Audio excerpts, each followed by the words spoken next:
Amis internautes, bonjour. Nous nous retrouvons pour une nouvelle étude aujourd'hui, faire des enfants des disciples. Nous sommes toujours sur le thème du disciple, ce trimestre. Et aujourd'hui m'accompagne donc le pasteur Gétro Camille. Bonjour.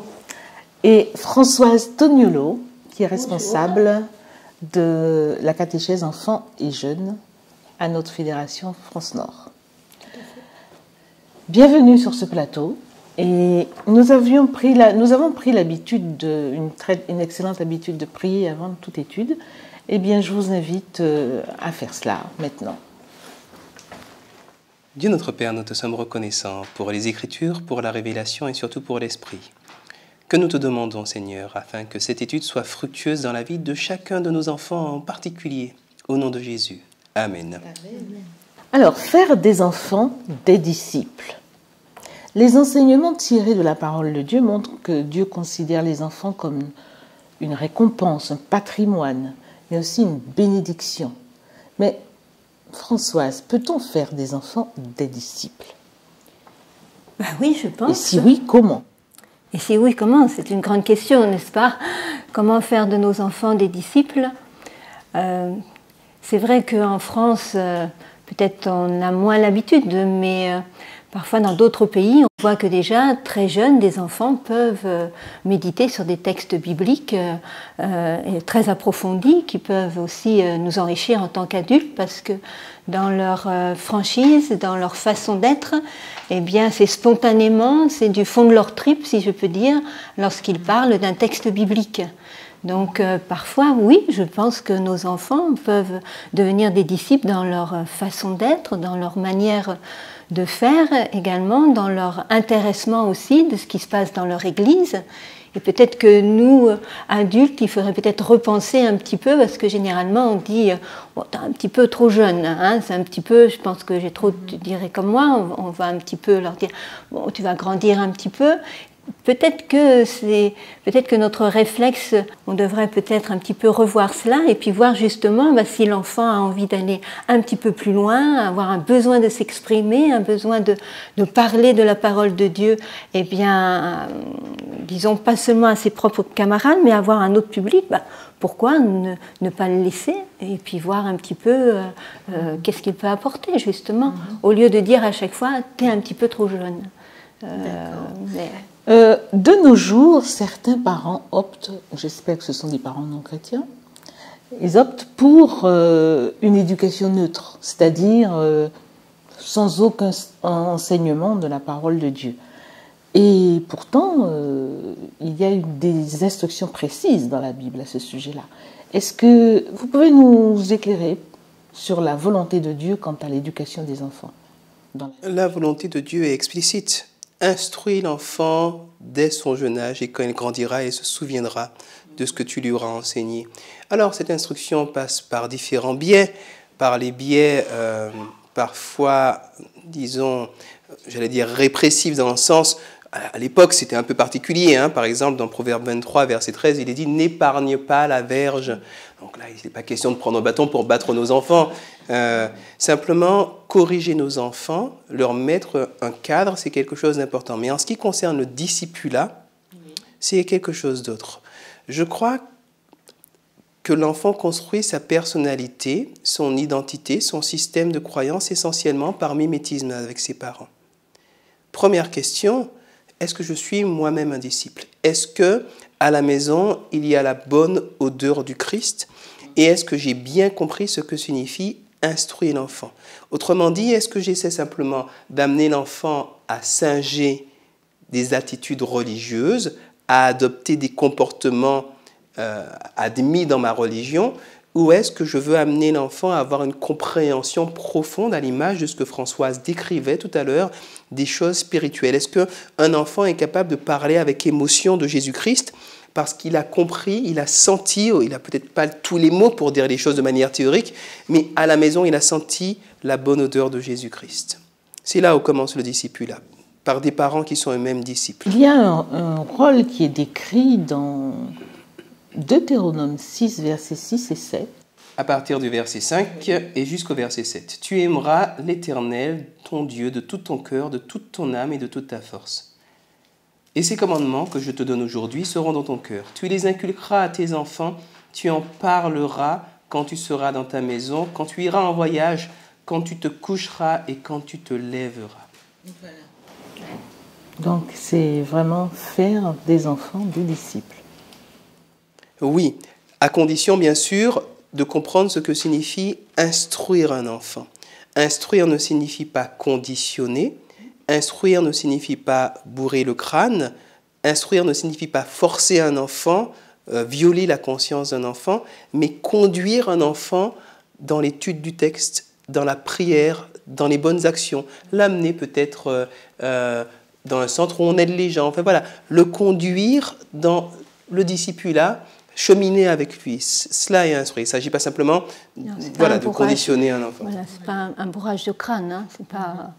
C'est pas le fait que l'enfant va savoir des versets par cœur que ça va en faire un disciple. C'est surtout dans un vécu avec Dieu. Comme disait Jétro, c'est au sein de la famille. Je pense qu'aujourd'hui, il y a une difficulté dans le sens que quand on parle d'enseignement, souvent aujourd'hui, les parents, par exemple, pour l'étude scolaire, ils vont s'appuyer donc sur les professeurs, n'est-ce pas? C'est eux qui vont enseigner.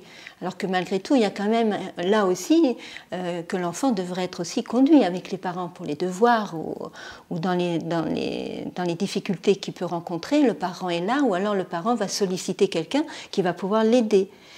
Et je trouve que malheureusement dans nos églises, pareil, on pense que c'est l'église qui va instruire l'enfant, alors que ce n'est pas ça.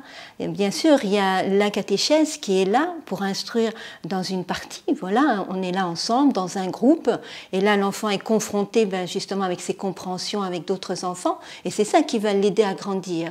Mais à vrai dire, l'enseignement vraiment riche de la parole de Dieu, ça se construit dans la famille.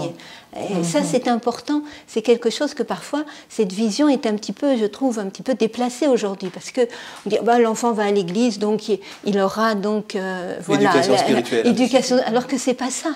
Alors, et je pense que quand on lit ça, à cette époque-là, il n'existait pas toute la technologie que nous avons aujourd'hui. Donc quand ils partaient en voyage, c'est vrai qu'à cette époque-là, c'était la famille entière qui partait, n'est-ce pas? Mais si parfois il y avait des enfants qui restaient au village et puis que le père partait avec les plus grands, c'était la maman qui allait enseigner ceux qui restaient, n'est-ce pas? Ils se partageaient. Mais aujourd'hui, je veux dire, même si c'est une maman très active ou un papa qui n'est pas souvent à la maison, nous n'avons pas d'excuses. Parce que justement, nous avons toute cette nouvelle technologie qui fait que par Internet ou autre, je peux, même si je suis à des kilomètres, prier avec mon enfant. Et parfois, justement, nous trouvons toutes sortes d'excuses qui fait je suis loin, je suis fatiguée, j'ai trop de choses et tout ça. Mais peut-être aussi là, c'est peut-être aussi un moment où il faudrait approfondir et revoir la priorité de l'enseignement de l'enfant au sein de la famille. Je pense que c'est important, l'enseignement au sein de la famille.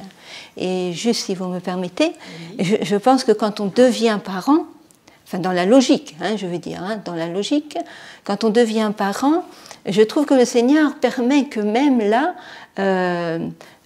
faire un enfant, voilà, c'est pas simplement au moment du plaisir, il va y avoir une continuité, n'est-ce pas? Et quand l'enfant va arriver, il y a 9 mois, comme si déjà le couple devait revoir ses priorités lorsque l'enfant allait arriver. N'est-ce pas? Donc l'enfant n'arrive pas comme ça du bout pour point, mais il va y avoir 9 mois d'attente, 9 mois de préparer la maman et le papa.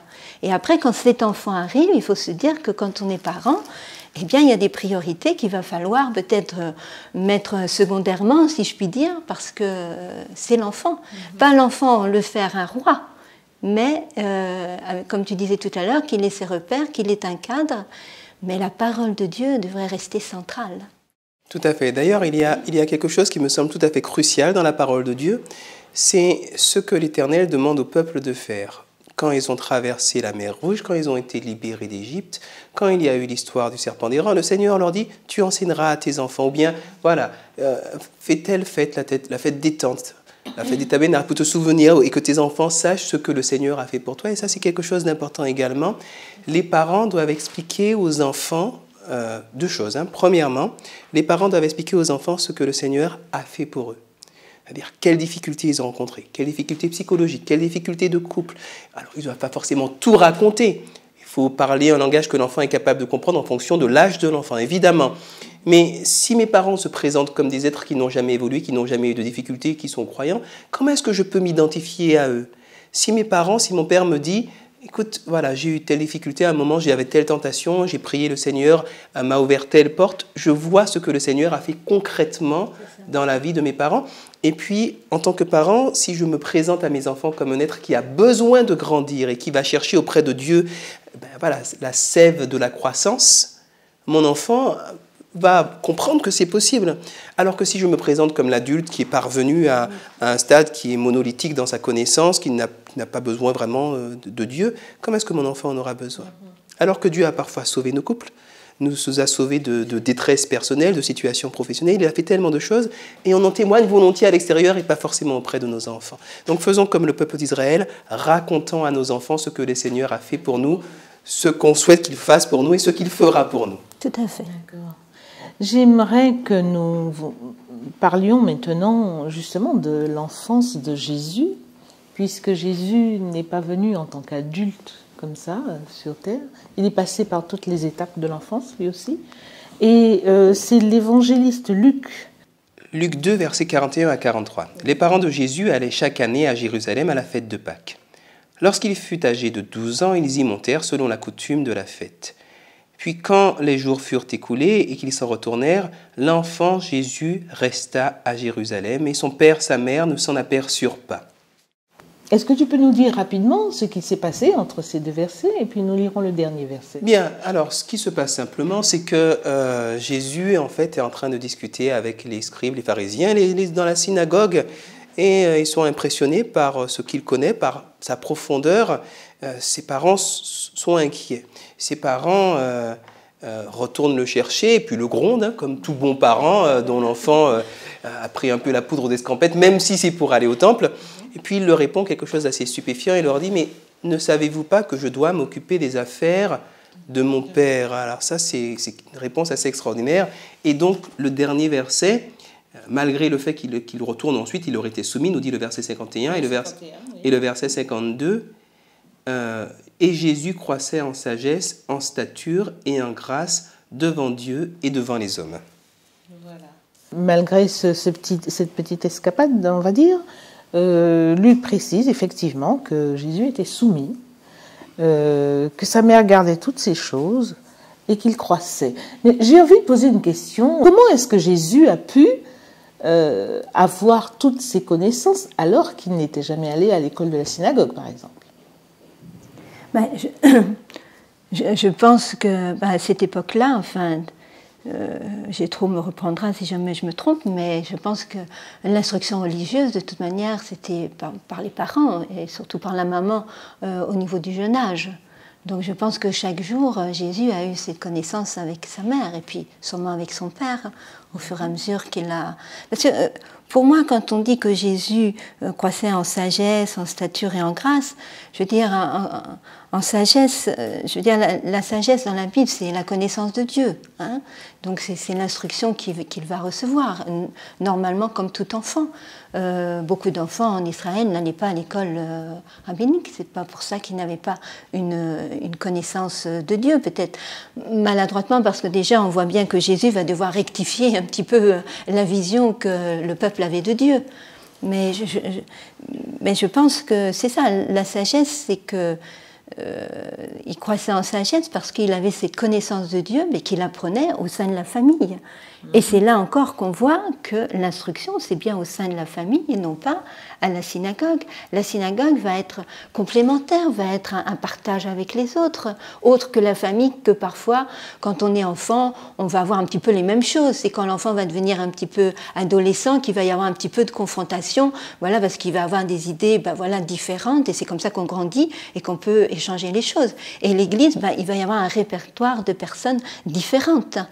Mais et quand on dit en stature, ben là, moi, je pense que dans ces trois, sagesse, stature, grâce, il y a tout. Et je veux dire, la stature, ben, il y a aussi les parents qui doivent veiller à la bonne, au bon développement de l'enfant. Ce qui veut dire que la stature, c'est pas seulement du matin au soir, bourrage de crâne, qui est Dieu, on chante, on prie, il faut apprendre par cœur, mais il y a aussi le physique qu'il faut développer, il y a aussi la relation avec le voisinage qu'il faut avoir. Donc la stature, ben voilà, c'est pas seulement que l'esprit spirituel.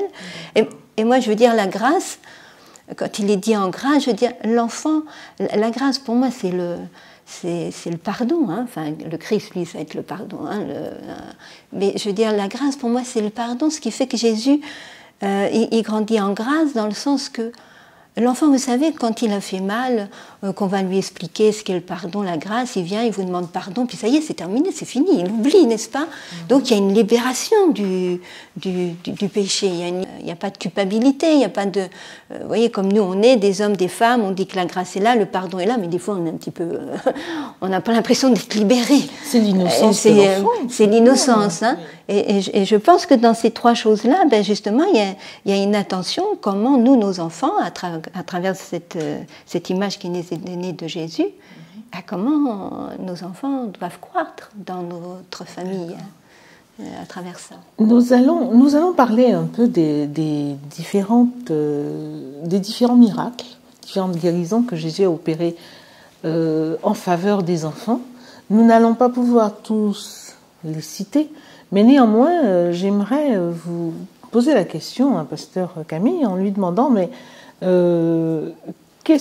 nous avons vu que Jésus a opéré dans différents milieux, dans différents pays même. Qu'est-ce que nous montrent ces guérisons opérées à travers tout le peuple, sans distinction de race ou de couche sociale? Qu'est-ce qu'il voulait montrer par là? Je voudrais répondre à cette question en prenant un texte dans l'épître de Jacques. Dans Jacques 2, au verset 14, à partir du verset 14, il est écrit « Mes frères, que sert-il à quelqu'un de dire qu'il a la foi s'il n'a pas les œuvres? La foi peut-elle le sauver si un frère ou une sœur sont nus et manquent de nourriture chaque jour, et que l'un d'entre vous leur dise « Allez en paix, chauffez-vous et rassasiez-vous, et que vous ne leur donniez pas ce qui est nécessaire au corps. À quoi cela sert-il? Il en a ainsi de la foi, si elle n'a pas les œuvres, elle est morte en elle-même. » Et Jésus, plutôt que de venir doctrinalement enrôler des personnes, endoctriner des personnes, leur a fait du bien. Il a fait du bien à ses enfants de toute classe sociale, de tous âges, sans distinction de race, de religion. Il leur a fait du bien parce qu'ils avaient tout simplement besoin de cela. Et je crois que pour nous, en tant qu'apprentis, instructeurs, parce qu'on apprend à être parent, il ne faut pas être prétentieux en la matière, je crois qu'il faut faire preuve de beaucoup d'humilité, bien, cela nous incite à faire la même chose avec nos propres enfants. Nos enfants ont des besoins fondamentaux qui sont très forts. Je regarde moi-même, qui suis pasteur, qui suis par moi et par vous. Il faut que je fasse attention régulièrement à donner du temps, jouer avec mes enfants, les écouter, raconter leurs histoires d'enfants, même si leurs histoires d'enfants, parfois, ne sont pas tellement intéressantes ou tellement profondes pour moi, mais ils ont ce besoin-là et je leur accorde. Si je ne fais pas du bien à mes enfants, si je ne satisfais pas aux besoins fondamentaux d'affection, d'attention, d'amour, de chaleur, de sécurité affective, de sécurité physique, attention à la violence, de sécurité psychologique, attention à la violence verbale. Si je ne fais pas du bien à mes enfants, comme Jésus a fait du bien par ces miracles-là, comment est-ce que je pourrais leur parler de l'Évangile? Donc Jésus nous montre vraiment un exemple simple. Faites du bien aux enfants, aimez les enfants, et c'est déjà une porte qui s'ouvre sur le chemin qui mène à la vie éternelle pour ces enfants-là.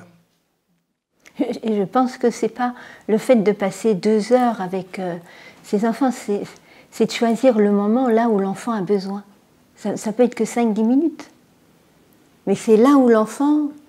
C'est ces moments-là qu'il ne faut pas rater, quoi, c'est ça. C'est se rendre disponible pour lui, en fait. Oui, voilà, parce qu'il va y avoir un moment où, des fois, la maman est en train de faire quelque chose, tout ça, l'enfant va arriver, il y a un besoin là, la maman va être en train de faire... Non, ça sera plus tard, mais plus tard, ça sera trop tard. Parce que l'enfant, il aura déjà trouvé pour lui-même la solution ou autre, ou il va se faire une raison. Et c'est pas évident. Et c'est pas évident. Hein. Et en écoutant ce que dit Françoise, je réalise d'autant mieux la nécessité profonde de prière pour soi-même quand on est un parent. Parce que comment savoir qu'un enfant a besoin de soi à ce moment-là et pas à tel autre, qu'il aura besoin de ceci et pas de cela? Et puis comment savoir si les principes qu'on lui inculque et la manière de lui inculquer les principes est une manière pertinente, adaptée? Il nous faut vraiment le Saint-Esprit. Pour ma part, je prie souvent. Je prie souvent et je ne fais pas une simple prière, je suis dans la supplication pour que Dieu m'apprenne à être un mari, qui soit un bon mari, un papa, qui soit un bon papa. Et c'est dans la prière, la supplication, le jeûne que l'on reçoit l'Esprit et que voilà, on grandit dans la parentalité, dans l'instruction pour faire de nos enfants des disciples. Et justement, je voudrais juste rebondir une minute là-dessus parce que je trouve que c'est très important dans ce sens-là d'être à l'écoute où parfois on va rencontrer des parents qui vont dire oui mais ça moi je l'ai pas eu, je peux pas. Enfin voilà, hein, il y a des parents qui vont dire non je pourrais pas donner tant d'amour à mes enfants parce que j'en ai pas eu. Oui un petit peu, hein, on tourne dans un cercle. Moi par exemple, je n'ai pas été habituée aux bisous, hein, voilà. Et peut-être qu'en moi-même déjà, bon, bisous, tenir la main, tout ça, c'est pas mon truc. Hein. Alors bien sûr, quand j'ai eu mon enfant, hein, c'est vrai que vous ne changez pas dans le sens que lorsque vous ne prenez pas conscience que l'enfant, lui, il n'a pas demandé à avoir une maman qui n'est pas bisou, n'est-ce pas? Il tombe comme ça, il arrive, et lui, il va réclamer justement des câlins et des bisous. Et moi, je sais que au départ, mon enfant, les bisous, pas de bisous, cadeaux, lui parler, oui, je parlais beaucoup. Mais à un moment donné, il va y avoir un jour où l'enfant vient vers vous, quand il a à peine 1 an, qu'il commence à marcher, là, qu'il ouvre les bras, et puis qu'il vient vers vous, puis qu'il dit câlin, câlin, puis vous dites ah non, la maman, elle fait ça, non, parce que vous n'êtes pas comme ça. Et d'un seul coup, vous tournez la tête et vous voyez que votre enfant, tout le poids triste du monde et tombe sur ses épaules, puis il repart comme ça. Mais, qu'est-ce que j'ai fait là? Et là, c'est là qu'il faut aussi s'ouvrir à l'esprit et accepter qu'on a des lacunes et que ces lacunes-là, avec le Seigneur, on peut malgré tout les combler. Alors, ça ne va pas être évident parce que moi, là, d'un seul coup, je me suis rendu compte que j'étais une maman qui n'était pas câline. Et à ce moment-là, partout dans la maison, sur mes meubles et tout ça, je marquais câlin, câlin, câlin, câlin. Et quand je voyais ça, et je disais, oula, là, ça fait peut-être 1 heure que je n'ai pas fait un câlin. Alors, j'allais chercher ma fille et je lui faisais un câlin.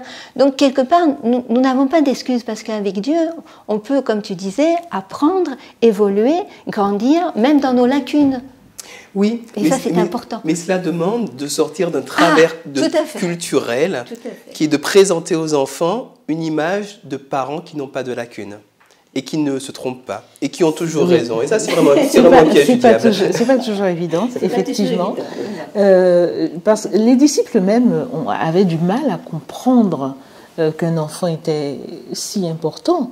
À un moment donné, les enfants sont venus pour entourer Jésus, pour réclamer ce câlin dont tu parlais tout à l'heure, et les disciples les ont écartés, en disant, mais ils croyaient bien faire, je suppose, en disant, mais laissez le maître tranquille.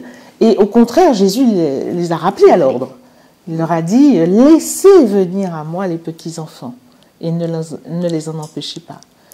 Mais dans la culture, si je me souviens bien, des Hébreux, à vrai dire, le jeune enfant, bon, c'était... Voilà, hein, le jeune enfant était un petit peu mis à part. Quand j'ai fait des recherches comme ça dans cette culture, le jeune enfant, bon, tant qu'il n'arrivait pas à 5-6 ans, il était un petit peu de côté, quoi, parce que pour l'instant, bon, quel langage il avait, à vrai dire, c'est ces enfants-là qui sont venus avec leur maman, qui les portaient, hein, donc ce sont des jeunes enfants, c'est pas des enfants, il y avait peut-être après les frères et sœurs qui ont suivi, bien sûr, hein. Alors, quelque part, les disciples, non, ces enfants-là, ils sont trop petits, qu'est-ce qu'ils vont comprendre, qu'est-ce qu'ils viennent en... Mais j'aimerais quand même, excuse-moi, mais j'aimerais quand même que nous parlions, pasteur Camille, à propos de Matthieu 18, à partir du verset 2, quand Jésus dit, je vais lire le verset, Jésus appela un petit enfant, il le plaça au milieu, et il le plaça au milieu et dit, je vous le dis en vérité, si vous ne vous convertissez et si vous ne devenez comme les petits-enfants, vous n'entrerez pas dans le royaume des cieux. Cette question que vous posez, Marthe, est une question qu'il faut garder à l'esprit. Il faut essayer de ne jamais y répondre définitivement. Il faut toujours se demander qu'est-ce que ça veut dire. Et qu'est-ce que ça veut dire pour moi aujourd'hui et qu'est-ce que ça voudra dire pour moi demain. C'est une question ouverte. Je suis obligé de penser à mes propres enfants. Et est-ce que le royaume des cieux est pour les gens qui sont comme mes propres enfants? Ça dépend vraiment des moments. Mais seulement les enfants ont tous des choses qui leur sont vraiment propres.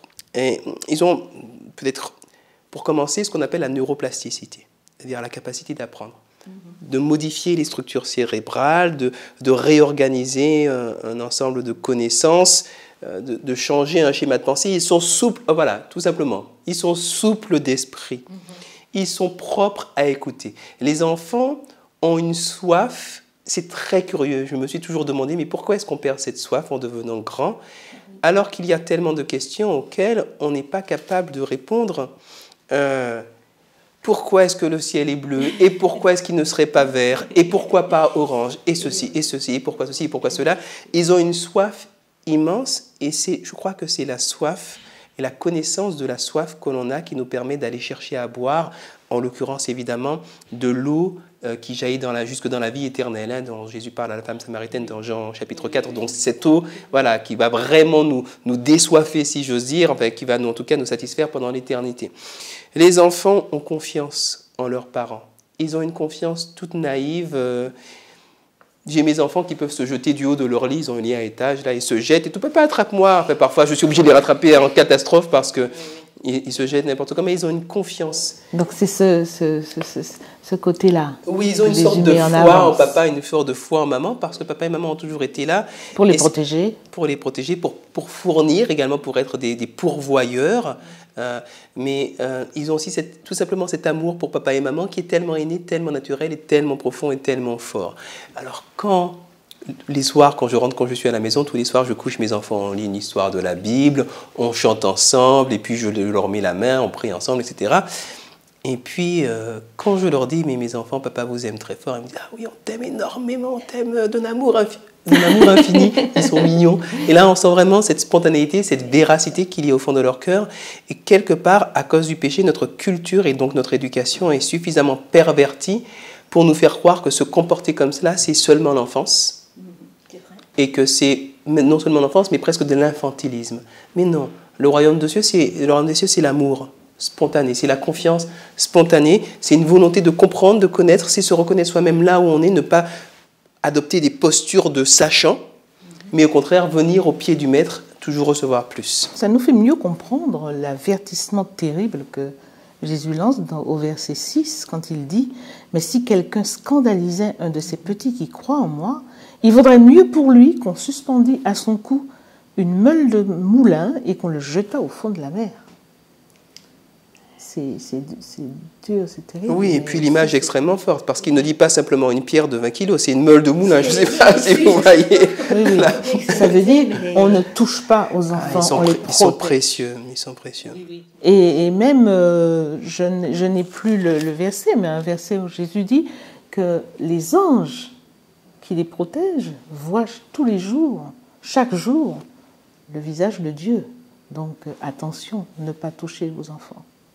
Est-ce qu'on peut lancer un avertissement terrible aussi pour ceux qui méprisent les enfants, mépriseraient ou maltraiteraient les enfants? Mais comme dit Jétro, l'enfant, ben voilà, il se donne, il a confiance et tout. Alors quand quelqu'un va détruire cette confiance, c'est dramatique, parce que l'enfant il est en devenir d'adulte.